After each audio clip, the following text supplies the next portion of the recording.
My son told me he's having trouble sleeping, so I decided to film him, and what I found in the morning chilled me to the bone. For starters, I'm a single mother of a 13-year-old teenager.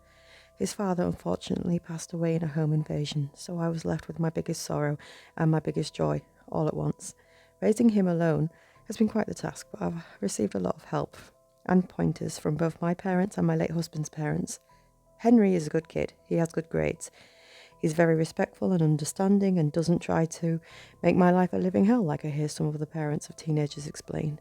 One persistent problem throughout his life has been his sleep. He came into my room at around midnight 2 weeks ago and woke me up, although I wasn't actually sleeping. "Mum, I can't sleep," he said, and he looked scared, almost terrified.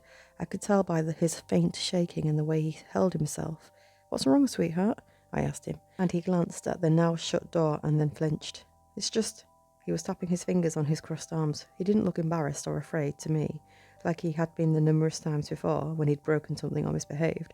This time he looked almost confused, unable to formulate the words. "There's always a dark figure in my room just watching me sleep. I could feel his eyes on me." His voice was shaky and I could see tears forming in his eyes. He was completely terrified, and he fell right into my arms, starting to sob. Now, normally any parent would just believe it had been a bad dream, but I thought of the worst, that there's an intruder, and after he calmed down enough, I told him that I'd go back into his room and have a look and check. So like in horror movie fashion, I picked up a large kitchen knife and tiptoed all throughout the apartment, seeing if there were any intruders or evidence of a break-in, and in the end, I found nothing. Peculiar, though, his closet door was cracked open. As I walked back into my bedroom, I heard him scream my name, and I ran inside with my knife at the ready. "He's here!" Henry was pointing with his finger to the darkest corner of the room and sobbing uncontrollably. In the end, I found no one and nothing, and he slept with me that night. This thing kept occurring every other day where Henry would come into my room and just shake, and every time he'd say it was just this dark thing stalking him, getting closer each night. By the end of the week, he'd just sneak into my bed by himself without waking me, and I'd find him there in the morning. 2 weeks ago, I ordered a cheap set of simple security cameras and put them up around the apartment while he was at school, including one in his room. Yes, I know, teenagers' privacy matters, but I really shouldn't have put cameras around the apartment, let alone his room, but I needed to get to the bottom of this thing that's happening, and I planned on taking them down after a week or two. The next morning, I found Henry huddled up beside me in my bed again. It was Saturday, so I had no work, and I quietly slid out of bed as not to wake him and made a coffee while turning on the laptop. I shuffled through the cameras and the recorded footage. The quality wasn't the best, but the cameras were cheap, so what did I expect, really? Henry's room was mostly quiet all night, from the moment he got into bed until the moment he got out of bed and came into my room. He didn't move once, not a single movement. I tried enhancing the footage, making it brighter, to see the darkest corners of the room, but it was still too dark. Then I rewatched the sped-up footage for the third time. I finally noticed something. While Henry was in bed, his closet was closed, and shortly after he left, his closet cracked open, just slightly. I found the exact moment it happened, around 2 minutes after he left. I slowed down the footage, and the closet fucking door opened by itself. Even I was freaked out now. I went on Amazon right away and ordered night vision cameras, which cost a small fortune, but the next 2 days I continued observing the footage. The second night, Henry never came into my room, and he never moved from his sleeping position until I woke him. His closet also remained shut on the second day. However, during the first day, after he left, it cracked open again shortly afterwards. Once the new cameras arrived, I installed them in his room again and rewatched the footage the following morning. Henry stayed up very late that night, almost close to 2 a.m, and he never went to bed in his room. He came straight to mine. This time, I watched the closet with such intensity that I thought I could open it just by thinking about it, and sure enough, 2 or 3 minutes later, it cracked open. I zoomed in as much as possible and slowed down the footage, and that's when I saw it. A shadow moved across the room in a split second and past the closet, and the next split second, the closet cracked open. I slowed it down even more, rewatched it again and again. I couldn't make out the figure. It was simply a blob of a shadow. I sighed and went into my room to wake up Henry. Those last days I had to wake him up because he'd sleep in for as long as he could, and even after sleeping for 12 plus hours, he'd still look tired with bags under his eyes. The next night was the last night Henry was awake. I woke up to him sleeping beside me again as usual. I slipped out quietly, not that it mattered, and went on with my morning routine of coffee and watching through the footage. He stayed up again late last night, until 3 a.m. I considered scolding him for staying up for so late on a school night as I shifted through the footage. Strangely, though, the closet door never cracked open during the entire night. I coincidentally decided to look through the old cameras that were still set up everywhere else, including my room. And that's when my jaw dropped, and I saw it, clear as day. A shadow of a skeletal hand hovering right above my son, on the wall behind him, the entire fucking night. I ran to my room and tried to wake him gently, as I did every morning, but he didn't budge. Then I tried violence. I shaked him, I screamed at him to wake up, but he didn't. I called the ambulance, having nothing else left to do. He was diagnosed as in a coma. I kept watching those recordings again and again, dating back weeks ago, and I found something even more horrifying. Every night as Henry came to my room to sleep, the shadow followed him. I watched through multiple cameras as the shadow sped from his room to the hallway, to the kitchen, and then into my room, all within a couple of seconds. And then there, in my room, it loomed right over him, getting closer and closer every single night. I don't know how to describe it. It's unlike anything I've ever seen before. A shadow, but so dark and so black that the darkness of the room illuminated it in a strange way. This brings me to last week's and today's events. I, too, have started feeling a presence. I, too, have started seeing the shadow looming at the corner of my eye, and I, too, have started having it inch closer to me as I sleep every single night. I frantically put together a timeline today, and judging by it, today is the last day I'll be able to wake up on my own, which means, unless I'm awoken tomorrow, I won't wake up again. I drove to my parents' house today, and I'm going to spend the night here. They have very specific instructions to wake me. I want to see if this thing will follow me all the way here too. And I still need to figure out how to wake my son up. My name is Helen. Please remember it. Did to him. I never thought I'd be making a part 2, but here I am. The last 12 hours have been a total roller coaster of emotions, and I haven't been able to even have a second of sleep for the last 18 ever since I woke up. Let me begin where I left off last time, my parents' house. I never once tried explaining to them what I'd seen or experienced. I knew they wouldn't understand.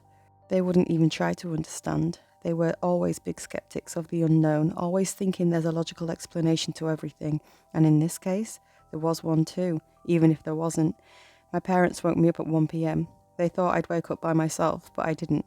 I startled awake to my father's worried face peering down into my eyes. "I thought you wouldn't wake up," he said in a concerned tone, then cleared his throat and started walking off. "Go shower." I got up, feeling like I hadn't slept at all. My body was completely exhausted. I felt different, almost like something was missing, a big part of myself. I tried to remember what I was even doing in my parents' house in the first place. Then I remembered setting up my phone to film me. I remembered the shadow, but I couldn't remember why I tried to film it. The footage captured by my flimsy phone camera, with no way to properly enhance it, was useless to me, and it didn't film anything noteworthy. I decided to check my phone and found thousands of your notifications and my post from that Friday. That post that I don't even remember writing. Henry? A son? I have a son? What? Questions flooded my mind as I read and reread the words that I didn't recall writing. I frantically drove back to my apartment, not really sure what I was looking for. I explored every room and found my apparent son's room. Tidy and clean, with a superhero poster on the wall, a desk with a laptop on it, a bed with Marvel design covers. My head was spinning, a horrible migraine, so I popped a pill. Henry. I had written that I had a son named Henry. I took my phone out and called my mum. "Hey Helen, what's going on? You left so urgently." "Henry, do you remember Henry?" I huffed into the receiver. "Henry? No, I can't say I do. Is that a friend of yours? Did something happen?" She replied. "Fuck no," I thought. "No, never mind, thanks, Mum." I hung up before she could say another word. I mean, it fucking clearly says here that I have a son named Henry, like Henry is in a coma. I went through my phone. There were no pictures of a boy or anywhere on there. I looked all around the house, no photo albums, absolutely no evidence of him existing here besides a child's seemingly untouched bedroom. My heart was aching and my head was spinning. The feeling of missing something but not knowing what it is, like it's on the tip of your tongue. It was unbearable. I found a death certificate of my husband and carefully read through. It clearly fucking said that he died and left his son and wife. So where the fuck is the child and why can't I remember him? I remember my husband clearly. I rummaged through the house, making a total mess of it, but in the end I found nothing. No birth certificate, no old doctor's notes, no teacher's notes, no appointments. I collapsed on the couch in the living room, feeling exhausted, my eyes super heavy. But something was tugging at the back of my head to not sleep. So I picked up my laptop instead, and that's when I rediscovered the camera footage I was talking about in the last post. And then I saw him.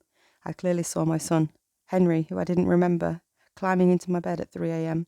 I saw the shadowy thing, his skeletal hand hovering above him, and then going forward until the morning I saw myself screaming and shaking him awake, but he never woke up. I rushed to the hospital I thought I might have left him in. I needed to see him. Henry, I need to see Henry, I said to the receptionist, out of breath. Henry? I don't think we have a patient here named Henry, the young lady replied, not looking up at me. A 14-year-old boy in a coma? I questioned. Oh, his name is Henry? Are you a guardian? What? I whispered under my breath. I'll need to see some ID, please, she continued. I pulled out my passport and handed it to her. Do you have his ID too? I don't know. Oh, then I'm afraid I can't let you see him. She finally looked at me, looked into my eyes with this regretful look. Look, wait, I have proof that he's my son. I have videos of him living in my apartment. Let me go get my laptop from the car, I said, and before she replied, I scurried away. And would you fucking believe it? My laptop, it was freaking gone. There was literally no evidence of any break-in in my car. I didn't even go back in there. There was no point. I took my phone out, and I saw a couple of direct messages. One of them caught my interest. I know what you're dealing with. It might well have been a troll, but I had nothing left to lose, so I wrote back, please help me. I drove back to my apartment thinking of sleep the entire way there, but a voice in the back of my mind kept telling me not to. Do not sleep, it warned me, you'll regret it. I observed the sorry state of my crazed apartment as I felt my phone vibrate in my pocket. I put on the kettle for a coffee and checked the messages. This is an entity straight out of your worst nightmares. It'll enter your life like a parasite during sleep paralysis and inches closer to you, draining your life force itself as it does so. A following message came in. It preys on you when you are at your most vulnerable, in a state of sleep. The longer it is attached to you, the more tired you will feel every night, and the more life it will drain out of you, until the unusual healthy amount of sleep no longer can recharge your body. That's what happened to your son. His energy ran out. He needs more sleep than ever to be able to wake up, and it won't let him. This thing, it can divide itself, keep its victims paralyzed so that they can't wake up on their own, and once you're weak enough, they can't be woken up by anyone else either. It'll continue draining him until the day he dies. This is absolutely batshit fucking crazy. I recall this shadow, this eerie feeling of someone constantly watching me, and I also wrote about it in my last post. What's it called? I asked, and then right after, and how the hell did it erase someone from existence? They typed back, it's complicated. I'll give you an address. Come there. And no matter what, don't sleep. I put the address into my GPS, and it's an hour and a half drive away. I stocked up on coffee and got into my car straight away. The entire drive there, I felt the presence at the back of my neck, and I could see slight shadows moving at the corner of my eye. But when I looked towards it, everything was as still as ice. When I finally arrived, I texted the mysterious man a message saying I'm here. The address was of an old, almost abandoned-looking house. I stepped out of the car and headed straight to the front door, but before I could knock, it swung open, and an elderly, homeless-looking man with a dirty long beard and greying hair stood there, looking me up and down. Sir? I asked, and he motioned for me to come inside. The house was nothing like the outside. It was clean and tidy, and every nook and crevice was lit up with blinding light. They can't exist where there's no shadow, he said, as if expecting my question. Every piece of furniture was made out of see-through glass. There was not one single object that could cast a shadow between us. It has no name, he said, looking at me. There are many that visit you in your sleep, some good, some bad. Sleep paralysis is a logically explained occurrence of your mind being awake but your body not. However, it's not as simple as that. It's not that your mind is awake. Your mind is between being awake and being asleep. That in-between part is where these demons lie in wait in the darkness. Most can only just scare you. They won't cause any harm, but there are a few, like the one on your hands right now, that can cause a lot of hurt. How'd you get rid of it? He motioned with his hands to the house. Once he lets himself in, only the light can keep him away from you. Do you not sleep, then? I do, he said. I sleep in bright light. Over time, its connection to you grows faint. It eventually loses interest in you. How does it erase the existence of my son? I can't even remember him at all. Henry, was it? He said. That I do not know. This thing doesn't have that kind of power, which means you probably have more than one of these things on your hands. His eyes widened as he stood up. I can't tell you anymore. You need to leave now. Well, why did you even invite me here? It doesn't matter. I've answered enough questions. Make sure there's not a single shadow in your home if you wish to survive. I'm sorry about your son, but it seems like he's far too gone. He basically threw me out and I sat in my car for a long moment. I decided that I wanted to see my son. I started the car back up and drove all the way back into the hospital's parking lot. By the time I was back, it was about 11 p.m. A new receptionist sat at the desk, and I tried to explain my situation as logically and best as possible. So please just let me see him, even through a window is fine. She looked at me with a conflicted expression. Fine, you only get 5 minutes. She led me to his room, and there he was, the boy from the videos, laying there in darkness. I observed him through the window, wishing to remember all that he had once meant to me. A shadow moved at the corner of my eye, and I followed it, a dark silhouette. It was in the room with my son, as if hiding itself in the corner. Hey! I screamed, and the receptionist came running back. There's someone in there! She rushed into the room and turned on the light, and I was right behind her. She gave a sigh of relief. You need to go now, lady. No, please, you've got to believe me. There was a shadow in there. I swear I saw it. Calm down, ma'am. There's nothing in the room. That's when my emotions burst, and I just started crying. The receptionist led me back to the lobby, and I just sat down, and I just sobbed. I can see the nurses sharing hushed whispers about me as I sit here in the lobby writing this. Chances are they'll kick me out or worse yet, lock me up. My name is Helen, and if it takes me, please don't forget me like I forgot him. I want to remember.